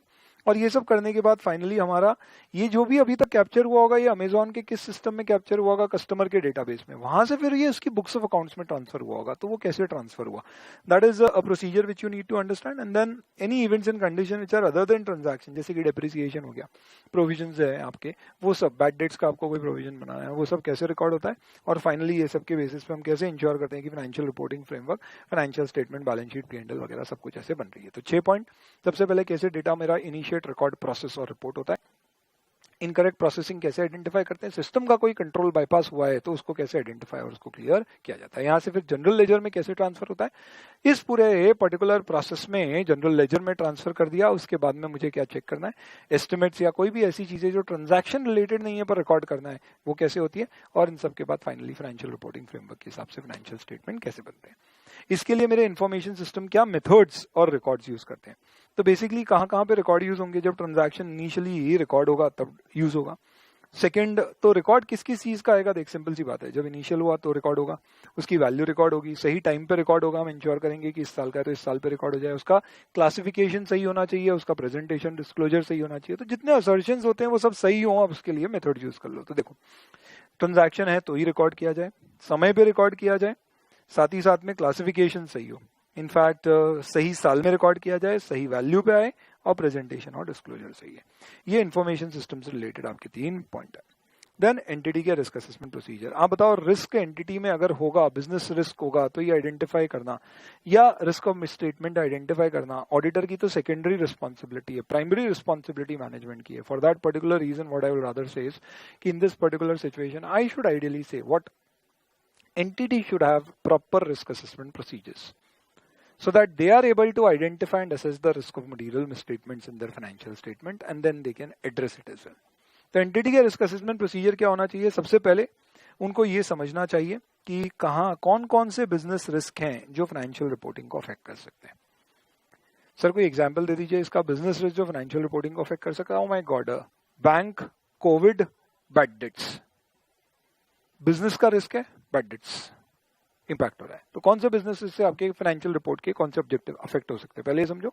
फिर आइडेंटिफाई करो आप उन रिस्क को, असेस करो कि कितने सिग्निफिकेंट है वो रिस्क आपके लिए और चांसेस कितने हैं उनके ऑकरेंस के, और फाइनली आप देखो कि उसके लिए आपको क्या करना चाहिए। तो मैनेजमेंट क्या बोलेगा, कोविड है, आइडेंटिफाइड है, बैड डेट्स का रिस्क होगा। सिग्निफिकेंट कितना है, सिग्निफिकेंट है तो हमारे लिए बहुत, क्योंकि सारे बोरोवर पे इंपैक्ट कर रहा है। लाइक्लीहुड ऑफ ऑकरेंस, हाँ दिख भी रहा है, बैड डेट्स होना भी शुरू हो गई है। क्या करें हम? रीशेड्यूलिंग करते हैं, रिस्ट्रक्चरिंग करते हैं। वहीं कोविड जैसा कुछ नहीं हुआ, कहीं बाढ़ आई है, तो मैं क्या बोलूंगा? रिस्क है क्या? बिजनेस रिस्क, हाँ फार्मर पैसा नहीं देगा। सिग्निफिकेंस कितना है? सिर्फ एग्रीकल्चर लोन्स पे, वो भी सिर्फ उस एरिया में जहाँ पे ये चीज हुई है। वहां पे क्या चांसेस हैं? तो वहां के फार्मर से पंजाब में हुआ है, वो अदरवाइज बहुत एफ्लुएंट है, बैड डेट्स के चांस बहुत कम है, बहुत बड़ा रिस्क नहीं है, ऐसा है, तो फिर मेरे प्रोसेस कंपैरेटिवली कम होंगे। ये किसके प्रोसेस है? एंटिटी के रिस्क असेसमेंट प्रोसीजर। इसके ऊपर भी एग्जाम में क्वेश्चन आ चुका है। And then finally control activities. What are control activities? अब एक चीज समझो, आपके यहाँ पे माहौल बहुत बढ़िया है कंट्रोल्स का, यानी हमारे यहाँ बहुत प्रेयर वेयर ये वो सब होती है स्कूल में, और बहुत ही एकदम एकदम आप समझ रहे हो कि एकदम ऐसा सिस्टम बना रखा है प्रॉपर सा, जो मैंने बताया ना, एकदम तेल वाले बाल, टाई जगह पर, यहाँ पे एकदम ऐसे हमको रुमाल टांगना होता है 12वीं तक, और एकदम गर्ल्स को भी बोल रखा है कि एकदम फुल कवरेज होना चाहिए। बॉयज को भी एकदम बोल रखा है कि भैया कोई फैंसी तरह के शूज नहीं, कुछ नहीं, एकदम। तो हमने बोला यार एक बहुत बढ़िया वैल्यू सिस्टम है, बट सिर्फ वैल्यू सिस्टम से काम नहीं होगा, एक्टिविटीज भी होना चाहिए। कंट्रोल एक्टिविटीज का मतलब क्या? प्रॉपर अगर हम देखें तो हमने एक एनवायरनमेंट ऐसा बना रखा है, बट कंट्रोल एक्टिविटी क्या? टाइमली बेसिस पे स्टूडेंट्स को ट्रेन किया जाता है, क्या एथिकल वैल्यूज समझाई जाती है, क्लासेस क्या प्रॉपरली लगती है, अटेंडेंस कंट्रोल वहां पर है या नहीं है, स्टूडेंट की अटेंडेंस लगती है तो क्या उस पर कंट्रोल होता है, क्या एक्चुअल में प्रॉक्सी तो नहीं लग रही है वहां पे स्टूडेंट्स के ऊपर। ऐसी 100 तरह की चीजें जो आपने चेक करना है, ये सब कंट्रोल एक्टिविटीज है। बिजनेस में कंट्रोल एक्टिविटी फाइनेंशियल रिपोर्टिंग से रिलेटेड क्या होगी? Physical verification, performance reviews. किसके परफॉर्मेंस रिव्यूज? भाई माल में खरीद रहा हूँ, उसकी प्रोडक्टिविटी कैसी है, एम्प्लॉय मेरा कैसे काम कर रहा है, एवरीथिंग, इंफॉर्मेशन सिस्टम्स मेरे रिपोर्ट्स कैसी जनरेट कर रहे हैं, तो हर चीज के परफॉर्मेंस का रिव्यू, फिजिकल वेरिफिकेशन चीजों का। सेग्रीगेशन ऑफ ड्यूटीज, क्या मैंने प्रॉपरली जो 2 काम एक को नहीं देना चाहिए जिससे रिस्क है, पेपर बनाने वाला चेक करने वाला अलग होना चाहिए, सिलेबस बनाने वाला पेपर बनाने वाला अलग होना चाहिए, board of studies examination department, क्या ये अलग है या नहीं। तो ये सब अलग अलग तरह की कंट्रोल एक्टिविटीज हैं जो यूज की जाती हैं दोस्तों, किसके लिए? जस्ट टू इंश्योर व्हाट, कि हमारे यहाँ कंट्रोल्स अच्छे हों। तो जैसे कोई भी परचेज होगी तो ऑथराइजेशन होगा, जो पेमेंट करेगा ऑथराइज, इनफैक्ट जो पीओ बनाएगा वो ऑथराइज नहीं करेगा, कोई और इनफैक्ट पेमेंट को ऑथराइज करेगा। Authorisation check with segregation of duties. Performance review मैंने आपको समझाया। इन्फॉर्मेशन प्रोसेसिंग, जनरल और एप्लीकेशन आईटी कंट्रोल्स होते हैं। जनरल आईटी कंट्रोल और एप्लीकेशन आईटी कंट्रोल क्या है? बेसिक फंडामेंटल आप ये समझ लो। जनरल कंट्रोल वो हैं जो हमारे सारे आईटी सिस्टम्स के लिए बनाए जाते हैं, एप्लीकेशन कंट्रोल उस पर्टिकुलर के लिए बनाया जाता है। बैकअप हमें सारे डेटा का लेना है, ये जनरल कंट्रोल का पार्ट हो गया। कोई भी नया सॉफ्टवेयर खरीदेंगे हम, तो उसको खरीदने से पहले हमारा एक लीगल डॉक्यूमेंटेशन किया जाएगा, उसके बाद में एक एडवांस पेमेंट होगा, फिर यूजर टेस्टिंग होगी, फिर एक्सेप्टेंस होगा, साइन ऑफ होगा, ये जनरल प्रोसीजर है। सॉफ्टवेयर कोई भी हमने इंप्लीमेंट किया, उसके बाद कोई भी चेंज उसमें करना है तो उसमें आईटी एडमिनिस्ट्रेटर का परमिशन लगेगा, ये जनरल प्रोसेस है, ये जनरल आईटी कंट्रोल्स है। एप्लीकेशन कंट्रोल्स क्या हो गए? हमारी कोई पर्टिकुलर अकाउंटिंग एप्लीकेशन है टैली, उसमें हमें कोई कंट्रोल एडिशनली चाहिए, वो एप्लीकेशन आईटी कंट्रोल्स है। तो general IT controls you can say basically क्या है? एक ओवरऑल इंटरनल कंट्रोल का हमारा पार्ट है, but it's a part of control activity. Control environment का नहीं है। Control environment is more of philosophy of the management, stuff like that. So ये सब आपके क्या है? These are all examples of various control activities. आपको ये समझना है कि आईटी जब भी यूज होगा तो उसमें रिस्क होगा। जनरल आईटी कंट्रोल मैंने समझ दिया, आईटी से रिलेटेड रिस्क है वो अपन ने पहले डिस्कस कर लिया, और इन सब के बाद में monitoring of control. What is monitoring of controls? कोई भी कंट्रोल आपने डिजाइन करके इंप्लीमेंट कर दिया है, वो इफेक्टिवली ऑपरेट कर रहा है नहीं, इसके लिए आपको मॉनिटर करना पड़ेगा। सिंपल सा सिस्टम, इंटरनल ऑडिट जो होता है उसका काम यही होता है, देखना कि क्या control are operating as they have been designed and implemented, और for what purpose they have been designed and implemented. तो मॉनिटरिंग के अलग अलग तरीके होते हैं। एक सिंपल सा तरीका क्या होता है? आईसीआई ने बोला भैया मॉक टेस्ट पेपर बनाएंगे, उसको डालने से पहले एक बार किसी और से रिव्यू करवा लेंगे। इनफैक्ट मॉक टेस्ट पेपर जब डालेंगे तो वी विल आल्सो इंश्योर कि हमारे ही मेंबर्स, इनफैक्ट टीम के कुछ बोर्ड ऑफ स्टडीज के कुछ लोगों से सॉल्व करें और गड़बड़ मिले तो बताएं। ये मॉनिटरिंग का एक तरीका है। दूसरा तरीका क्या होता है? दे दो मॉक टेस्ट पेपर, कोई दिक्कत नहीं है, लोग बता देंगे। जैसे कि आपने देखा अभी नवंबर 19 का सजेस्टेड आंसर गलत, आरटीपी में कुछ गलतियां और मॉक टेस्ट पेपर में भी कुछ गलतियां नवंबर 2020 की, हमने बताया तीनों में गलतियां, तीनों एक्सेप्ट हो गई। तो एक ये भी तरीका होता है, एक्सटर्नल से हमारे पास इन्फॉर्मेशन आ जाएगी, कहीं भी कुछ गलत होगा तो उसके बेसिस पे हम करेक्ट कर देंगे। क्या ऐसे में माना जाएगा इंटरनल कंट्रोल डेफिशिएंट है? तो ऑनेस्टली स्पीकिंग, और इंटरनल कंट्रोल टाइमली बेसिस पे चीजों को करेक्ट कर देगा तो वो डेफिशिएंट नहीं। पर अगर ये गलतियां हैं mock test paper, revision test paper तक आइडेंटिफाई होकर पहले ही करेक्ट हो गई, वहां तक ठीक है, पर एग्जाम पेपर में हुई और कॉपी चेक करने से पहले आइडेंटिफाई होकर करेक्ट नहीं हुई तो डेफिनेटली फिर ये ठीक नहीं। तो मॉनिटरिंग क्या होनी चाहिए? It should be timely and effective. So monitoring basically will assess whether the controls are effectively performing or not. It can be through third party, it can be through internal audit or something. It's an ongoing activity, हमेशा चलती रहेगी। Internal audit function बहुत काम करता है internal controls को monitor करने का। Oh my God, this is so much about internal controls. अब मैंने क्या पढ़ाया आपको, इंटरनल कंट्रोल, ना कि internal control relevant to financial statements. तो अपन क्या पढ़ेंगे, इन सारे कंट्रोल्स में जो एंटिटी में हमें सिर्फ कौन से कंट्रोल से मतलब है, जो फाइनेंशियल स्टेटमेंट्स को अफेक्ट कर सकते हैं। तो इसे कहते हैं controls which are relevant to audit और control activities relevant to audit. ये किस पे डिपेंड करेगा, एक चीज समझो, आप एक रेस्टोरेंट का ऑडिट कर रहे हो, एक रेस्टोरेंट के ऑडिट में मुझे बताओ कौन से कंट्रोल्स हैं जो आपके लिए रेलेवेंट होंगे। So you are not relating as such, आपको उस कोई कंट्रोल से मतलब है क्या कि यार वो वेजिटेरियन नान में एग मिला रहा है, हाँ जैनी ऑडिटर है हमारे जैसा तो उसको हो सकता है, but auditor as such is not concern with these things, you know. तो एक्सपायरी डेट का माल डाला जा रहा है, खराब क्वालिटी की सब्जियां यूज करी जा रही है, सैनिटाइजेशन प्रॉपर नहीं हो रहा है, वेजिटेबल्स का यूज कर रहे हैं, we are not concern with these controls. In fact खाना बच जाता है, उसे फेंक दिया जाता है, शायद इस कंट्रोल से भी आपको मतलब नहीं हो, because this is basically their call.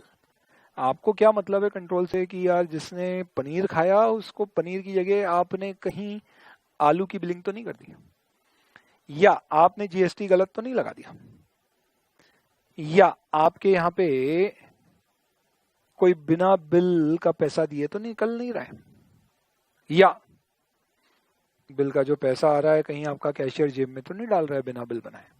ये कंट्रोल रिस्क हैं जो आपको मतलब रखते हैं। तो एक रेस्टोरेंट के केस में आपका कौन सा कंट्रोल आपके लिए रेलेवेंट होगा, definitely the ones which are relating to the financial system, there is no doubt about it. How will I identify which controls are relevant for me, so that will depend on a lot of things like what. तो ये जो अभी अपन ने मैंने कहा, सबसे पहले क्या मैटर आना चाहिए इसमें, नंबर 1 नेचर ऑफ बिजनेस। सबसे पहले देखो भैया रेस्टोरेंट का बिजनेस है, ठीक है समझ में आ गया। नेचर के साथ साथ आपको ये भी देखना पड़ेगा कि बिजनेस की साइज कितनी है। एक छोटा सा आउटलेट है, 10 दुकानें, ओनर हमेशा बैठा रहता है, मुझे लिए कंट्रोल बहुत ज्यादा रिलेवेंट नहीं है, क्योंकि मुझे मालूम है वो सब कंट्रोल करके रखेगा, मैं सिर्फ डॉक्यूमेंट चेक करके निकल जाऊंगा। साइज बड़ी है, it's a chain of restaurant, definitely control check किए बिना मैं आगे नहीं बढ़ पाऊंगा। तो मुझे देखना है नेचर ऑफ बिजनेस क्या है, साइज क्या है, एंड देन डाइवर्सिटी और कॉम्प्लेक्सिटी ऑफ ऑपरेशन। मतलब is it just a restaurant और अ होटल, डेफिनेटली दोनों के इंटरनल कंट्रोल्स डिफरेंट होंगे जो मेरे लिए एज एन ऑडिटर रेलेवेंट हो। तो आई नीड टू अंडरस्टैंड कि कितने कॉम्प्लेक्स ऑपरेशंस है उसके, एंड देन इसके बाद में what are the material areas of it. तो मुझे सोप सुपारी के कंट्रोल नहीं रखना है जो मैं फ्री में बांट रहा हूँ, otherwise it is not a material. तो मुझे ये नहीं चेक करना है कि भैया इसको तुमने फ्री में आखिरी में 1 पान देते और हमारे सामने देखा है हमने कि 2 पान दिए हैं किसी कस्टमर को बिना अप्रूवल के, क्यों किया तुमने? अरे क्या करना है यार तुमको। हाँ, लेकिन अगर आप देख रहे हो कि यार डेली बेसिस पे कुछ सामान फ्री में जा रहा है यहाँ से बाहर, तो डेफिनेटली आपको फ्रॉड का इंडिकेशन होगा। तो materiality is also something which is important, and significance of the related risk is also something which is important. तो ए नेचर ऑफ बिजनेस क्या है, साइज ऑफ द बिजनेस क्या है, कॉम्प्लेक्सिटी क्या है बिजनेस की, इससे आपको समझ में आएगा कि आपको कितने कंट्रोल्स पे जाने की जरूरत है।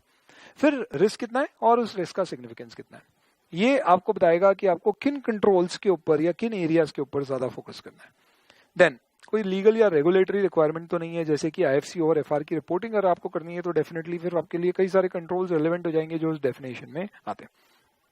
देन सर्कमस्टांसेस क्या है, कंपनी में कंट्रोल एनवायरमेंट ही अगर खराब है तो शायद आप कंट्रोल्स पे ज्यादा रिलाई नहीं करोगे। And then okay, internal controls कितने कॉम्प्लेक्स हैं ये भी है भाई। अगर कंट्रोल बहुत ज्यादा टिपिकल है तो शायद आप खुद बोलोगे कि यार मैनुअल चेक कर लो, ये समझने में ज्यादा दिक्कत हो जाएगी, right. So complexity of the control is something which you need to check. And then most important, हमें कंट्रोल तभी हमारे लिए काम का है जब वो कोई मटेरियल मिसस्टेटमेंट को प्रिवेंट कर सके। So if that control is not preventing a material misstatement, in any case I am least bothered about it. तो एक होटल में आज सच अगर कोई आदमी आता है तो उसकी स्कैनिंग होती है, that is more from basically the risk of that I want to save myself from any kind of attacks, terrorist attacks or something. I am least bothered with it because that control is not for us ensuring that you know wrong goods are coming into my factory, लेकिन in my hotel, लेकिन factory के अंदर goods आते हैं तो वहां पे अच्छे से चेक किया जाता है कि कितना माल आ रहा है और बाहर जाते समय वो खाली है या नहीं है, ताकि हम इंश्योर करें कि हम जितने का वेट इन और आउट करके डिफरेंस निकाल के बेसिकली परचेज बुक करेंगे वो गलत ना हो जाए। तो दोनों जगह आप देखो कंट्रोल्स के सिग्निफिकेंस ऑडिटर के लिए अलग अलग होंगे। तो ये 9 पॉइंट्स आपको डिफाइन देखने हैं जो आपको डिफाइन करने में मदद करेंगे कौन से कंट्रोल्स आपके लिए रेलेवेंट होंगे। ठीक है, चलिए आपको स्टैंडर्ड में स्पेसिफिकली ध्यान रखना है completeness and accuracy of information provided by entity के कंट्रोल्स आपके लिए तभी रेलेवेंट है जब वो इन्फॉर्मेशन आप यूज कर रहे हो। तो हमारी एज सच फॉर एग्जांपल अलग अलग रेस्टोरेंट की कितनी सेल्स हो रही है ये एक इन्फॉर्मेशन एक रिपोर्ट है, लेकिन मुझे इस रिपोर्ट से कोई मतलब नहीं है क्योंकि मैं तो sales as such trial balance से चेक करता हूँ ना कि इस रिपोर्ट से, तो मुझे रिपोर्ट से कोई मतलब नहीं है। सिमिलरली सेफगार्डिंग ऑफ एसेट के कंट्रोल आपके लिए तभी रेलेवेंट है जब वो फाइनेंशियल स्टेटमेंट्स को अफेक्ट करें। इसका मतलब सोप सफारी के ऊपर क्या कंट्रोल है मुझे इससे कोई मतलब नहीं है। And then finally control activities relevant to audit, जब भी हम देखेंगे तो ये डिपेंड करेगा किस पे, तो similar matter, risk of material में स्टेटमेंट और कंट्रोल एनवायरनमेंट कैसा है, ठीक है। नेक्स्ट, ये तो सारी बात हो गई सर की कंट्रोल्स हमने समझ लिए, पर अब आप ये कह रहे हो कि भाई हमने ये भी समझ लिया कि हमारे लिए कौन से रेलेवेंट है, पर इस स्टैंडर्ड में हम कंट्रोल्स को क्या सिर्फ समझेंगे या चेक भी करेंगे? तो स्टैंडर्ड कहता है कि आपको एक वॉक थ्रू बेसिक लेवल का चेक करना है, जिसके लिए आप क्या करोगे, टेस्ट ऑफ डिटेल नहीं लगाओगे, आप सिर्फ इंक्वायरी करोगे मैनेजमेंट से क्या क्या चेक से कंट्रोल है, ऑब्जर्व कर लो ज्यादा से ज्यादा गेट हाउस में माल कैसे आ रहा है, बाहर कैसे जा रहा है, इस तरह से डॉक्यूमेंट्स वगैरह में कंट्रोल्स दिख सके तो उसको इंस्पेक्ट कर लीजिए। ट्रेसिंग एक वॉक थ्रू कर लो कि एक पूरी परचेज को ट्रेस कर दिया कि भैया परचेज ऑर्डर गया, फिर उसके बाद माल कैसे आया, माल आने के बाद कैसे क्वालिटी चेक हुआ, कहां पर स्टोर किया गया, जीआरएन कैसे बनी, गुड्स रिसीव नोट, फिर इनवॉइस आई तो उसमें जीआरएन नंबर आया, पीओ नंबर जीआरएन नंबर आपस में कैसे मैच हुआ, पेमेंट किया, पेमेंट करते समय टीडीएस कटना था क्या, नहीं कटना था क्या, जीएसटी का क्रेडिट मिलना था क्या, नहीं मिलना था क्या, ये परचेज कहीं हमने कोई माइक्रो स्मॉल मीडियम एंटरप्राइज से तो नहीं करी है क्या, हमने उसकी कहीं अलग से रिकॉर्डिंग कर रखी है क्योंकि उसके डिस्क्लोजर देना पड़ेंगे। तो ये सारी इन्फॉर्मेशन हमने एक वॉक थ्रू कर लिया, एक ट्रांजैक्शन को शुरू से आखिरी तक ट्रेस कर लिया, तो मालूम पड़ गया कि यार कहाँ कहाँ पे चीजें मिसिंग है। अब हमने बोला एमएसएमई की इन्फॉर्मेशन नहीं ट्रैक हो रही है, तो हमें मालूम पड़ेगा कि एक बड़ा रिस्क है, तो जब हम डिटेल में चेकिंग करेंगे तो हम देखेंगे कि कंपनी ने डिस्क्लोजर बनाया तो किस तरह से बनाया, और ये डिटेल की जो चेकिंग है ये 330 में होती है टेस्ट ऑफ कंट्रोल्स में, ठीक है। तो रैप यहाँ पे कंट्रोल्स के लिए 4 होते हैं, इंक्वायरी, ऑब्जर्वेशन, डॉक्यूमेंट्स इंस्पेक्शन और tracing the transaction which is just a walk through test. Cool, बहुत बढ़िया दोस्तों, आपकी अंडरस्टैंडिंग आ गई एनवायरनमेंट की, आपकी अंडरस्टैंडिंग आ गई एंटिटी की, आपकी अंडरस्टैंडिंग आ गई कंट्रोल्स की, आपने कंट्रोल्स के कुछ प्रिलिमिनरी चेक्स भी लगा लिए, अब आपका आइडेंटिफिकेशन और असेसमेंट ऑफ रिस्क हो चुका है। ये सब करने के बाद क्या होगा, तो आपने क्या किया है, सबसे पहले अंडरस्टैंडिंग ली एंटिटी एनवायरनमेंट इंटरनल कंट्रोल की, उससे पता किया कहाँ रिस्क है, देखा उस रिस्क से कहाँ मिसस्टेटमेंट हो सकता है और उसकी क्या पॉसिबिलिटी है। अंडरस्टैंडिंग ली, रिस्क ढूंढा, चांसेस क्या है उस पर्टिकुलर रिस्क के, इनफैक्ट वो रिस्क से क्या मिसस्टेटमेंट हो सकता है और क्या चांसेस है वो रिस्क आने के, इसके बेसिस पे आप डिसाइड करोगे कि जहां पे चांसेस ज्यादा है, रिस्क ज्यादा है, एक्सपेक्टेड एरर हाई है, वहां पे आप ऑडिट प्रोसीजर सैंपल साइज बढ़ा दोगे। ऐसे 330 समझाएगा ये आपको, ठीक है। रिस्क कम है या सच पॉसिबिलिटी कम है, वहां पे सैंपल साइज कम हो जाएगी, ऐसे 530 सैंपल साइज में देखेंगे। ये सब अब क्या है, नेक्स्ट स्टेप है कि मुझे कितनी डिटेल में चेकिंग करना है। तो अगर आपसे एग्जाम में क्वेश्चन पूछे कि ऐसे 315 में what is the process of identification assessment of risk, these are the 4 points which you will write. Next, risk आपको 2 लेवल पे ज्यादा मिल सकते हैं, financial statement level, overall. Normally ये कब होगा, जब कंट्रोल एनवायरनमेंट खराब है, मैनेजमेंट की फिलोसफी खराब है, इंडस्ट्री के ऊपर खूब सारा प्रेशर है, ऐसे 240 में देखा था अपन ने। तो इससे सारी चीजों में रिस्क आपका बढ़ जाएगा। हो सकता है कहीं सिर्फ असर्शन लेवल पे हो, कैश के ट्रांजैक्शन या ऐसा, तो फिर उस एरिया में आपका रिस्क बढ़ जाएगा। अकॉर्डिंगली आपको उस एरिया के नेचर, टाइमिंग और extent of audit procedure change करना होंगे टू ऑब्टेन सही। लेकिन ओवरऑल रिस्क अगर आपका ज्यादा है तो पूरे फाइनेंशियल स्टेटमेंट्स में आपका ओवरऑल एनवायरनमेंट चेंज हो जाएगा। ये सब ऐसे 330 समझाएगा फिर कैसे रिएक्ट करना है, ठीक है। कई बार ऐसे भी कुछ रिस्क आपके सामने आ सकते हैं जिसमें आपको लगता है कि कुछ स्पेशल ऑडिट कंसिडरेशंस रिक्वायर्ड है। क्या मतलब, आपको कुछ स्पेसिफिकली अलग से प्रोसीजर, जैसे कि एक्सपर्ट का ओपिनियन लेना या may be multiple opinions obtain करना या सरप्राइज चेक करना, नॉर्मल के बियॉन्ड जाके आपको कुछ चेकिंग करना पड़ेगी, ऐसी भी पॉसिबिलिटी आ सकती है। तो आप कब डिसाइड करोगे कि यार ऐसा है या नहीं है, तो ऑब्वियसली ये किन मैटर्स पे डिपेंड करेगा। क्या वो रिस्क एरर का है या फ्रॉड का, फ्रॉड का है तो शायद स्पेशल कंसिडरेशन लगे, रिलेटेड पार्टी तो इन्वॉल्व नहीं है, एस्टिमेट जजमेंट मैनेजमेंट बायस से रिलेटेड तो नहीं है, लॉज एंड रेगुलेशन के कंप्लायंस को अफेक्ट तो नहीं कर रहा है, ऐसे कुछ कॉमन एग्जांपल्स हैं यहाँ पे। तो फ्रॉड रिस्क कोई चेंजेस से रिलेटेड तो नहीं है, कोई कॉम्प्लेक्स मैटर तो नहीं है, रिलेटेड पार्टी तो नहीं है, एस्टिमेशन सब्जेक्टिविटी इन्वॉल्व है, नॉर्मल कोर्स ऑफ बिजनेस से बाहर तो नहीं है, लॉ एंड रेगुलेशन, ये सब कुछ पॉइंट्स है जो आपको मदद करेंगे डिसाइड करने में कहाँ पे स्पेशल ऑडिट कंसिडरेशन चाहिए। रिस्पॉन्स माइट इंक्लूड, तो ऐसे केस में आप रिस्पॉन्स में क्या करोगे, तो पहले आप मैनेजमेंट से समझोगे आपने क्या किया। तो जैसे मैनेजमेंट ने बोला कि यार हमारे लिए इस साल क्या हुआ था, जैसे इंश्योरेंस कंपनी है, तो इंश्योरेंस कंपनी ने बोला यार हमारे इस साल मेडिक्लेम्स के बहुत सारे क्लेम्स हैं बिकॉज ऑफ कोविड, तो हमारे लिए प्रोविजनिंग जो करना होती है ना, जो एक्सपेक्टेड लाइबिलिटी हमें कैलकुलेट या प्रीमियम डेफिशिएंसी कैलकुलेट करना होती है, वो बहुत रिस्की मैटर था हमारे लिए। तो हम पूछेंगे कि अच्छा आपने क्या स्पेशल केयर ली इसलिए, क्योंकि ये स्पेशल अटेंशन एरिया हो गया।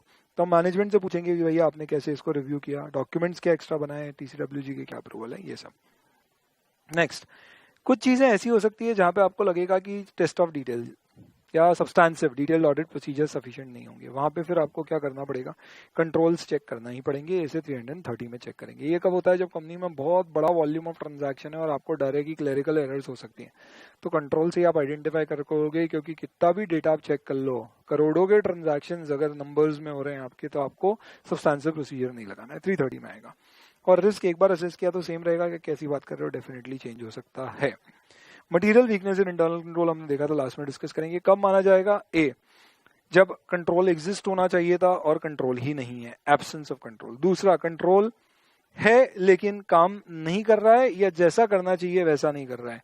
इसका मतलब यह है कि it is unable to prevent और डिटेक्ट फ्रॉड्स और एरर, कंट्रोल इज इनएडिक्वेट। और फाइनली, एंटिटी के रिस्क असेसमेंट प्रोसीजर प्रॉपर नहीं है। इसका मतलब अभी तक कुछ गलत तो नहीं हुआ है, पर एंटिटी रिस्क आइडेंटिफाई नहीं कर रही है, पॉसिबली कहीं कुछ गड़बड़ हो सकती है। जब भी material weakness in internal control मिले तो ऐसे क्वेश्चन एग्जाम में आए हुए हैं कि लेटर ऑफ वीकनेस क्या होता है, तो उसमें आपको लिखना होगा लेटर ऑफ वीकनेस एक ऐसा लेटर है जो हम मैनेजमेंट को देते हैं, राइटिंग में देते हैं। उसमें जहां जहां कंट्रोल में हमें लैप्स मिले हैं, वीकनेस मिली है, वो बताते हैं। इंडिविजुअल इंस्टेंसेस मिले तो वो भी बताते हैं। रिकमेंडेशन भी देते हैं कि हमारे हिसाब से इसको ऐसे सही किया जा सकता है अगर पॉसिबल हो तो। लेकिन हम एक स्टेटमेंट लिखते हैं कि ये कोई comprehensive report on internal controls की कमियां नहीं है, क्योंकि वो हमारा ऑब्जेक्टिव नहीं था। इसे कहते हैं letter of weakness in internal controls. ठीक है, और ये सारे जो भी मैटर्स हमने किए, इसका डॉक्यूमेंटेशन आपको करना होगा। ओ माय गॉड, ये अपने आप में एक पूरा स्टैंडर्ड बोल लो या एक सीरीज का रिवीजन हो गया। It's such a lengthy revision basically, ऐसे 315 very important, and that is why I've covered it in well detail. So what we have done is 315, सबसे पहले रिस्क असेसमेंट प्रोसीजर्स क्या होते हैं, लगाने से आपको कहाँ कहाँ फायदा मिलेगा, डेफिनेशन क्या है, एनवायरमेंट की अंडरस्टैंडिंग, एंटिटी की अंडरस्टैंडिंग, कंट्रोल्स में फिर हमने देखा उसकी general characteristics, nature of control, limitation, manual, IT, फायदे नुकसान, सब कंपोनेंट्स ऑफ कंट्रोल मौसी काकी रैप करने लगे। कौन से कंट्रोल एक्टिविटीज हैं जो रिलेवेंट टू ऑडिटर है, ऑडिटर उसके कैसे कंट्रोल चेक्स करेगा, that is something which we saw.